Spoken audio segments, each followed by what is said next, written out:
Minority క్యాండిడేట్లు ఉండేవాళ్ళు. తర్వాత అది 3 అయింది. ఆ మార్పులు చేర్పులన్నీ వచ్చాయి. సో ఏదైనప్పటికీ కూడా ఒక బిగ్ వారే, చాలా పెద్ద వార్ జరుగుతుంది నిజంగా మన మీడియాలో. లేదా ఇప్పుడు కేశినేని నాని ఆయన తమ్ముడు తిరువురులో ఎంత తీవ్రంగా కొట్టుకున్నారంటే అది ఫోకస్ కదా. అది కూడా ముఖ్యమైనది కదా. తెలుగుదేశంలో సమస్యలు ఏ విధంగా ఉన్నాయి అని మనం చెప్పడానికి. రక్తాలొచ్చిలో కొట్టుకున్నారు. పోలీసులు కూడా జోకి వాళ్ళకు కూడా తగిలే అంటున్నారు.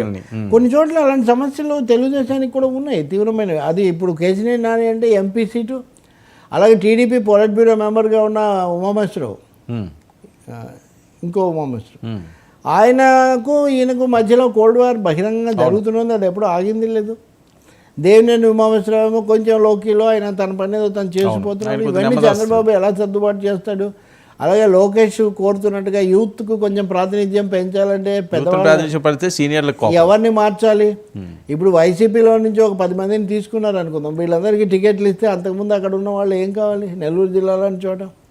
సో చంద్రమోహన్ రెడ్డి లాంటి వాళ్ళు ఉన్నారు. 60-70 ఏళ్ళు దాటిన వాళ్ళు కూడా ఉన్నారు కొంతమంది.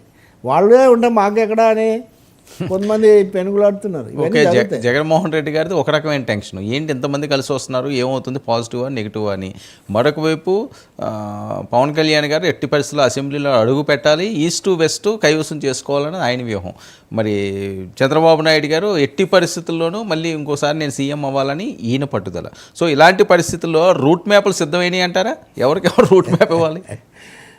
మ్యాప్ డెస్టినేషన్ క్లియర్గా ఉంది, మ్యాప్ క్లియర్గా లేదు. డెస్టినేషను కుర్చీ. ఇప్పుడు అమర్నాథ్ ఉన్నాడండి, పవన్ కళ్యాణ్ మీద మాట్లాడుతూ ఒంటికాలతో లేచేవాడు తరచు. ఇప్పుడు ఆయనకే సీటు పక్కన పెట్టేశారు, కూడా పెట్టుకున్నాడు, డ్రాప్ చేసాడు, ఆయన కళ్ళనీళ్ళు పెట్టుకున్నాడు. అంతకుముందు ఏ స్థాయిలో ఆయన మాట్లాడేవాడు. సో రాజకీయాల్లో పార్టీలు వాటి గెలుపోవటములు, వాళ్ళ అంచనాలు, సోషల్ ఈక్వేషన్స్ చాలా చూస్తారు. ఇప్పుడు ఏ నాయకుడు కూడా ఆ రోజు మనం చెప్పలేం. మాకు తరచు మాలాంటి వాళ్ళకు ఆ ఎదురుగా ఉన్నాయని ఏ పార్టీ నుంచి మాట్లాడుతున్నాడో సందేహం వస్తూ ఉంటుంది అనమాట. సో అది నిజంగా జరుగుతూ ఉంటుంది. అది బీఆర్ఎస్, కాంగ్రెస్ లేదా బీజేపీ మధ్యలో జరిగింది, అక్కడ జరిగింది. కాబట్టి మనం మళ్ళీ అడ్రస్లు హూ ఇస్ హూ అనేది మార్చే పరిస్థితి కూడా వస్తుంది. రైట్ సార్, చూద్దాం మరి ఏం జరుగుతుందో. అన్నా